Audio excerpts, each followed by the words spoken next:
এটা হচ্ছে লাস্ট ইয়ারের কুরবানি ঈদের ভ্লগ ছিল। তো তোমরা এই ভ্লগটা এত পছন্দ করেছো, স্টিল নাও এই ভ্লগের নিচে কমেন্টস আসে, শেয়ার হয়। তো চিন্তা করলাম এটা আমি আবার রিআপলোড করি, যাতে তোমরা একটু হলেও দেখতে পারো, বা যারা এখন নিউ আছো তারা নতুন করে দেখতে পারো। সো দাওয়াত ব্লগ করার জন্য বা দাওয়াত প্রিপারেশন করার জন্য আমরা সবসময় এক্সাইটেড থাকি, আম্মু আর আমি। তোমরা জানো আমি 3 বছর ধরে হচ্ছে ভ্লগিং এগুলো করতেছি। সো তোমরা সবসময় ওয়েট করো যে আমি কবে এই ঈদের ভ্লগ শেয়ার করব তোমাদের সাথে। তো আমরা কুরবানির ঈদের আগে সব সময় আরাফার রোজাটা রাখি, সেটার জন্য আমরা অলওয়েজ ট্রাই করি ইফতারি বানানোর জন্য। এবারও করেছি আলহামদুলিল্লাহ। সো এখানে আমরা ইফতার করেছিলাম, অনেক কিছু ছিল ইফতারে, আমি ভুলেও গেছি। সো এটা আমি দেখে দেখে বলতেছি। তারপর আমাদের ইফতারের পরই শুরু হয়ে যায় প্রিপারেশন। অনেক কিছু আছে যে আমরা ইফতারের আগে করে রাখি। তো লাস্ট ইয়ারে আমি এই কুনাফা চিজ কেকটা তোমাদের সাথে শেয়ার করেছিলাম, পিস্তাশিও কুনাফা চিজ কেক। এটা অনেক মজা ছিল আর অনেক ইজি। তোমরা যদি চাও তাহলে এটা আমি রিআপলোড করে দিব। তারপর আম্মু আর আমি এগুলো বানাতে থাকি সারা রাত ধরে। তো আমাদের হয়ে যায়। অনেকজনই বলে যে তোমরা কিভাবে টাইম ম্যানেজ করো বা এত কিছু কিভাবে বানাও।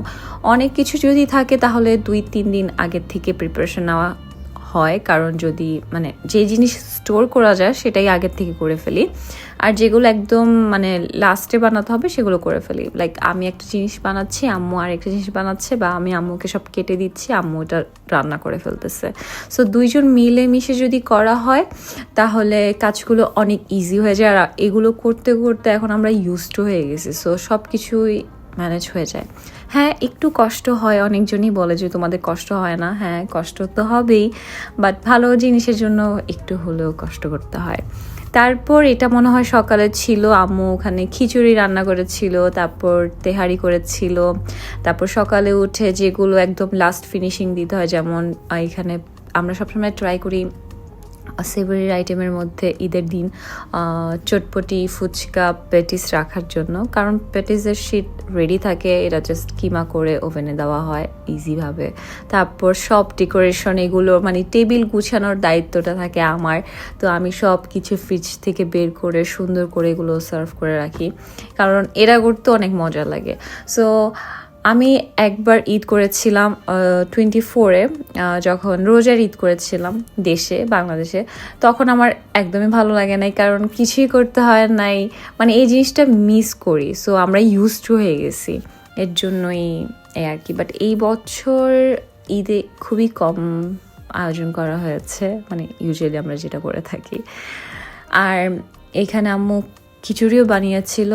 অনেকজনই ঈদের দিন খিচুড়ি খায়, অনেক পছন্দ করে, বাট আমাদের বাসায় ওই রকম খিচুড়িটা হয় না, সবসময় বিরিয়ানি বা সাদা পোলাওটা করা হয়। বাট লাস্ট ইয়ারে আম্মু খিচুড়ি করেছিল। আর কুরবানির মাংসটা তো সবসময় একদিন পর আসে, সো এই ঈদের দিন রান্না করার জন্য এক্সট্রা মাংস কিনে আনতে হয়। আমাদের ঈদ এরকমই, বাট এই বছর মনে হয় 2 দিন পর মাংস এসেছিল, 2 দিন না 3 দিন পর। সো মাঝে মধ্যে অনেক লেট করে। তারপর সব কিছু খাওয়া দাওয়া করার পর আমি লাঞ্চের পর সবসময় রেডি হই, সকালে শাওয়ার নিয়ে দেন আমি নর্মালভাবে থাকি, তারপর আবার রেডি করে আবার শাওয়ার নিয়ে আমি একদম ঈদের যে লুকটা থাকে সেটা নেই। তো ওইবার হালিমা ছিল, এই ড্রেসটা আমি পরেছিলাম, আম্মু আর আমি সেম পরেছিলাম। আমাকে দেখে বোঝা যাচ্ছিল আমি অনেক টায়ার্ড হয়ে গেছিলাম, আর সন্ধ্যা হয়ে যাচ্ছিল। তো মুড অফ ছিল যে ছবি তোলা হয় না এখনও। তো আমাদের টেবিল সাজানোর পর আমরা কি করি, আমি স্পেশালি আম্মুকে নিয়ে একটু বের হই বা বাসায় ফটোশ্যুট করি। এত কাজ করার পর আর বাহিরে যাওয়ার সেই এনার্জিটা থাকে না, কারণ সব গেস্টরা আমাদের বাসায় আসে, তো ওই সময়টা আর হয় না। তো এর জন্যই তোমরা দেখবা যে আমার ঈদের ছবি বেশিরভাগ বাসায় বা আমার বাসার নিচে, যেমন এইটা হচ্ছে একদমই আমার বাসার নিচে। সো বাসার নিচে আমি জাস্ট ছবি তুলে ফেলি। কিন্তু এই বছর আমি বাহিরে যাওয়ার সময় পাই নাই, না রোজার ঈদে না কুরবানি ঈদে। সো বাসায় ছিলাম, বাসায় পিকচার তুলেছি। অনেকজনই বলে শুধু বাসায় কেন, কারণ আমার বাসায় কমফোর্ট লাগে, আর বাহিরে যাওয়ার জন্য একটা প্রিপারেশন থাকে, সব কিছু ওইটা আর হয়ে ওঠে না। সো এই তো সেই ভিডিওটাই তোমাদের সাথে রিআপলোড করলাম। আই হোপ তোমাদের কাছে ভালো লেগেছে।